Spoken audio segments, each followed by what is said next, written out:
Awesome. Well, I guess as an opening question, always a safe one to just ask if you guys can introduce yourselves to the audience who have just started tuning in now there, and give a bit of an elevator pitch for Below the Stone as well.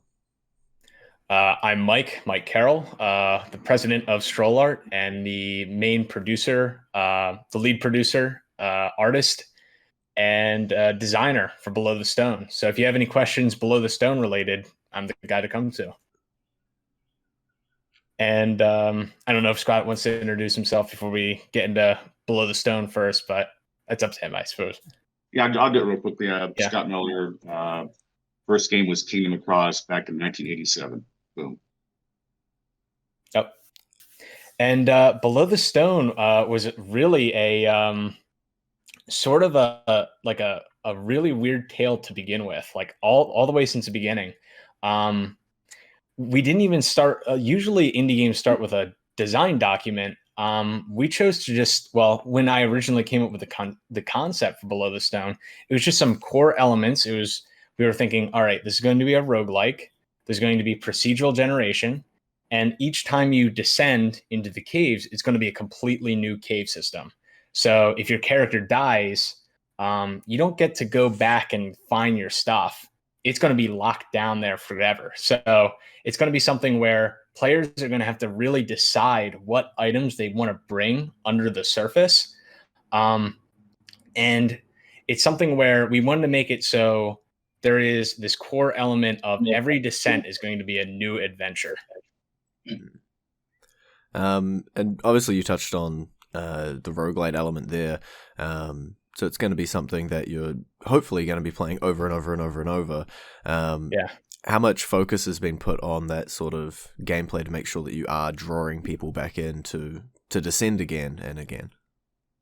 Yeah, of course. The thing is, with Below the Stone, with the help of our lead programmer Andrew, we're hoping to make it so, like I said before, every descent's going to be a new adventure, and we're not kidding with that. We're going to make it so every biome is handcrafted pixel art by the lead artist, myself, and what we're going to be doing is essentially every biome is going to have its own, almost like capsule of what it's going to be. There's going to be a unique creature, unique resources you can only find in that biome. So it's almost like throwing the dice every time you go down. It's going to be a random set of different things where maybe one time you go down, you're going to find a certain set of biomes. The next time you go down, it's going to be another set of biomes. And it's all sort of segmented into layers where every layer gets more and more difficult as you descend. So the first layer might have 10 unique biomes that are only specifically found on that layer, right? And to get down to the next layer, you're going to have to find a dungeon. And that's going to be sort of a real test for players to make sure that you're ready to descend to the next level. There's going to be a level boss. There's going to be treasures you can find in that dungeon. And it's up to you if you want to decide to go down or not, if you're prepped enough to go down. So you can spend as much time as you want on that first layer, coming back and forth from the Dwarven Kingdom, storing your items safely, doing your crafting. And really, it kind of comes down to you. Are you brave enough to go down the first time you see that staircase? Or are you going to be like, all right, I'm going to hold back a little bit and prep a little bit more, maybe defeat this boss a couple more times, make sure I'm really ready for it. And you also mentioned a procedurally generated element there. People like to throw around that term a lot. I guess how much is actually procedurally generated? So every biome has a certain set of things that happen in it, right? There's going to be a certain fauna, creatures, flora that spawn in every biome. Sometimes certain ores that spawn in each biome, but they're almost like capsules, right? Where there's certain things that set in that biome, and you'll only find in that biome. Meanwhile, the caves are twisting and turning where that is completely randomly generated, where you're going to find yourself finding different paths and different ways through this area, through these caves. And like I said, every descent is going to be a completely new generated system. Even the dungeons are going to be completely randomly generated rooms and everything. I know you've probably played a lot of roguelikes where, and I'm sure a lot of your audience too, that's played roguelikes where it's just these kind of rooms, right? We completely thrown that out and said, let's make this like, what if we, instead of making these little rooms that are randomly generated, what if we made the whole thing randomly generated? The entire layer, everything. And of course, we have to have some limits, right? You don't want to see, a lava pit in the middle of a swamp. That doesn't make any sense, right? So of course, there's like a little handcrafted element to it where we have a selection where things belong and stuff, but it's up to the player to find those things. And the whole game is about exploring. So finding those things and getting rewarded for the effort of finding those places with all those resources that you only find in those areas. And you also mentioned a sort of unconventional start to the game. So I guess, how did you end up settling on dwarves and this whole going down and mining sort of aspect? Well, yes, the game is about dwarves. So if there's any gnomes or elves in your audience, that's like a trigger warning, real quick. So that we chose dwarves because, I mean, they're dwarves, so you can't really beat that. Really, there's not too much past that other than that. I mean, it's kind of self-explanatory, right? But in reality, I just love dwarves. I love fantasy. And that's kind of what I wanted to have this setting be about. It's about these dwarves, these master craftsmen, and really that fits the whole this whole setting of the game. It's about crafting, it's about exploring, and that just fits dwarves so well. And that's why dwarves were, the obvious choice for a game like this. And there's a lot of dwarves as well in like popular culture and movies and in books. Yeah. Did you draw inspiration either for the sort of story dwarven element or even the gameplay element from other places? Yeah, I mean, Lord of the Rings. I mean, my favorite movie series ever, my favorite books ever. Um, it's something where even in my like D&D adventures, I always play as a dwarf. And I'm sure there's, people in your audience that are just, um, avid fans of dwarves. There's just a natural urge to love dwarves. It's just something that certain people get. I mean, there's certain people who don't get it, the people who play elves in D&D. But, for us, I think we both kind of understand, where our dwarven love comes from. Yeah. Life Domain Cleric was my dwarf. And then you've taken the Kickstarter route. The game's going up on there. I guess, why did you take that route, and have you found it particularly useful? Yeah, I mean, we went in early on. We did a original Kickstarter, and we didn't quite make our funding. Now, a lot of people wonder, like, and I'm sure your audience would also ask, what happens to a Kickstarter after it doesn't get its funding? Does it just disappear? Does it just turn to smoke?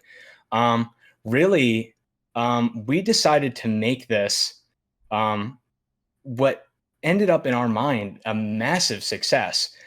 In no other place would I call gaining hundreds of new fans and getting the attention of Apogee Entertainment a failure in any way, even if we didn't make the funding on our original Kickstarter. So we're coming back to Kickstarter as a promise to our old fans who stuck with us, who've been asking for more than a year now. When is the Kickstarter going to happen? We promised that a Kickstarter was going to happen, and now is the time we're going to be doing it. And it's going to happen in late August of this year. And we are hoping to expand the scope of the game with this Kickstarter. And really, it's a promise to our fans in fulfilling that promise. And then I guess question for Scott here, because you obviously would have seen that Kickstarter, and I guess what drew Apogee to this game or made you want to reach out? Yeah, so I'll get my chance to talk because Mike will go on and on. Yeah. Well, when we first decided to reboot Apogee, we were scouting sort of the internet various places for, indie games that we might be interested in, like on early access. And of course, we were scouting through Kickstarter. And I ran across this really cool game that reminded me actually of my original game that got Apogee started, Kingdom Across, where you're going down in levels, kind of a roguelike game. But I love the super charming hand-drawn graphics that Mike and his team are doing. Just saw a lot of potential. And, after reaching out to them and getting rejected a couple of times, but finally getting to talk to them, and hearing all their plans for the game, they had a bunch of unique ideas, a lot of sort of systems-based gameplay of, crafting, exploring, fighting, all this procedurally generated stuff. The fact that you could, while you're down in on a level, you can make your own paths through, solid walls, and it's a good thing to do anyway because you're also mining in this game. You're looking for materials that you can then craft to build, gear that you're going to need on the deeper levels that are harder. For instance, you might come across a level with a magma floor, but you can't get across that until you'd mine the exact resources you need to build the correct boots that allow you to walk on this hot floor. So this game's just full of depth, full of replayability, and it was the first game that we ended up signing. Nice. And then I guess for both of you, we're talking about the Kickstarter coming back out in late August. The Steam release date is set to whenever the Fat Dwarf sings. I'm not going to ask for a specific date on that one. I'm fine answering that. Okay. We're planning on early access Q2 of 2022. So that's when you've woken them up to sing. Yes. And it's already like an inside joke with the whole community right now. They're waiting for that Fat Dwarf to sing. So they only got a little bit longer to wait. Not a huge amount. Just a little bit. Yeah. Little bit. And then once it comes out, obviously early access, how important is that sort of initial and early player feedback going to be to change the game? Is it something you're looking to iterate a lot on, or something that you're just going to want to maybe tweak a few things here or there? I think we're going to basically have a full that early access is going to be sort of the a vertical gameplay loop. It's sort of this idea that we have all the components and now we're just building upon them, right? That's sort of the idea of what we're going to be doing for our early access for Below the Stone, where we're going to have several layers and we're going to have it where players can equip themselves. They can customize their character. We take a lot of inspiration from Terraria as well, where we don't quite have our items as abilities or spells. They're actual physical items that you carry on you. So I'm sure you can kind of put together the pieces. That entails a lot of risk. When you die and lose your items, you lose quite a lot. So it's something where every time you descend, you're going to have to really think about these things. But to really answer your question, we're planning on having a full vertical slice of the game. We're going to try to aim for 3 layers by early access, we're going to have, for each layer, we're going to try to have at least 10 unique biomes. So that way every layer has its own character to it, its own creatures to it, as well as the individual biomes within it have their own creatures and, experience you gain from it. So that's kind of what we're going to be aiming for early access. And people, I guess, love to hear that there's a plan. They don't want to hear, oh, this is what we're going to throw out there, and then we'll just sort of throw our hands in the air. This seems like a game that you guys have notepads upon notepads of, oh, we can do this, we can do this, we can do this. Yes. And I was wondering if you were willing to share some of these things that might be scribbled down on a notepad. Yeah. I mean, one of the things we talked with Apogee about very early on, one of Scott's ideas was to add a system of sort of something that was a little bit in the game already, this sort of almost Terraria-inspired combination of and Torchlight, I believe, right? sort of combining gems and creating sort of a crafting chain where you can combine multiple gems to create more and more and more powerful gems that you can slot into armor, into weapons. So there's sort of this idea of building systems on systems on systems and creating sort of a complex thing that different players can get into. Maybe some players will choose to kind of use it. Some players will get really into it and really go deep into it and like optimize the most meta game set they can possibly do. And then other players might choose to be more casual about it and say, all right, I'm fine with the tier 1 gems I happen to get. There's that idea. We have plenty of biomes planned. I mean, I'm already talking about 10 unique biomes per layer with a possible, like at release, we're hoping to have 5 layers set up. So that's already pretty intensive on my side as the artist. So there's a lot of plans and a lot of paper. And it's funny enough, again, like I think I said it before, where this game didn't even start as a game design document. Typically, when you go into a game, you have all this stuff planned. Like you usually see it in game dev circles. They almost, new developers always ask, where's the GDD at? I want to see what that GDD is about. And we just kind of didn't have one. We had core concepts, and we've built on those core concepts since the beginning. And you mentioned the art there. I'd be remiss to end the interview without asking about the art. Just how much time do you have to put into each little piece to make all of that pixel art? I don't count it. It would take too much time to count out how many hours and months, I'd probably say, like months straight of just years working on this. And it's something where I hope people appreciate it. You know, it's something where a lot of thought goes into every biome and the feeling of every biome too.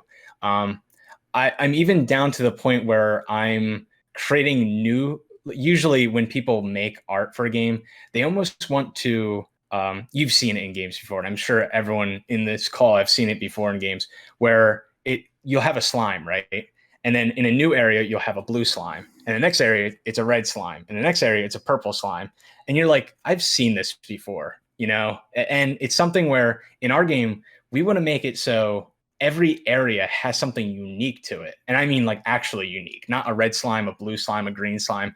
I'm actually talking about real differences between all these creatures and stuff that you'll encounter.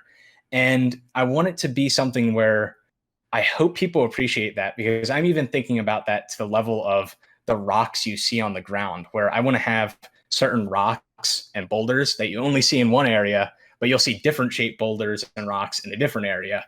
And obviously that's intense on my side. But it's something where I believe that's important, even though it's so subtle and it's so minute. It's something where I think people, when they see just a recolored thing they've seen in the past, it almost instantly in their brain, they go, oh yeah, I've seen that before. Oh yeah, I've seen that creature before. And again, I hope people appreciate the amount of time that kind of goes into that. I know maybe it won't, but for others, maybe it will. Yeah, I've dabbled a little bit, and like I've given up on just how long it takes to do even just one piece. So I can't imagine to do a game of this scale, all of that effort. And talking about future plans, just a quick question: there's not going to be an Alvin expansion pack at all? Okay, so unfortunately, we are planning on at least one elf being in the game. Yeah, I know. I apologize. There's this plan to have an elf in the game who's going to be this master potion maker, right? That you save from the caves. We're actually making it so the kingdom, this hub area that you go back to every time, you sort of expand on it, right? Where every time you return, you can, not every time you return, but you'll have a chance of saving an NPC from the caves and bringing them back to the kingdom. And you'll be able to bring them back, and you'll see them every time you're at the kingdom now. So, and one of those people is the potion master, who's going to be an elf, but her excuse is, oh, I'm not actually an elf. These ears are from my pointy ears, they come from a potion experiment. That's going to be the, excuse. But we kind of know, that, she's kind of fibbing. Yeah. And I guess just to wrap it all up, if people want to know more about Below the Stone, or maybe add it to their Steam wishlist or see it on Kickstarter, there's some easy links for them to head to. Yep, Strollart.com. That's where a lot of our stuff is. And again, I really appreciate this interview, and I appreciate the time you took and setting everything up. That's my line. I'm meant to be thanking you.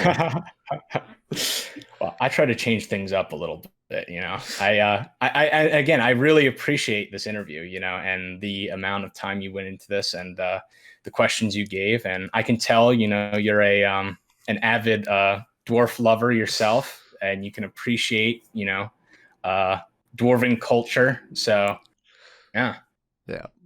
And yeah.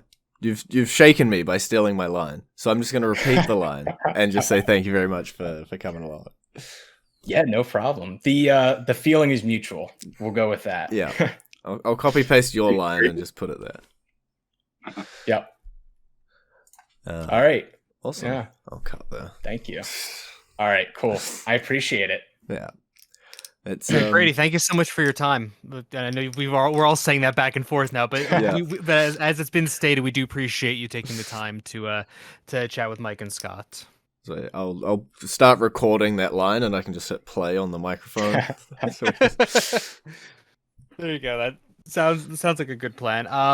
In just a little bit, I'll be sending over just a follow-up email with you, just to make sure you have all the assets you need. If there's anything else, please reach out, and we'll get you what you need.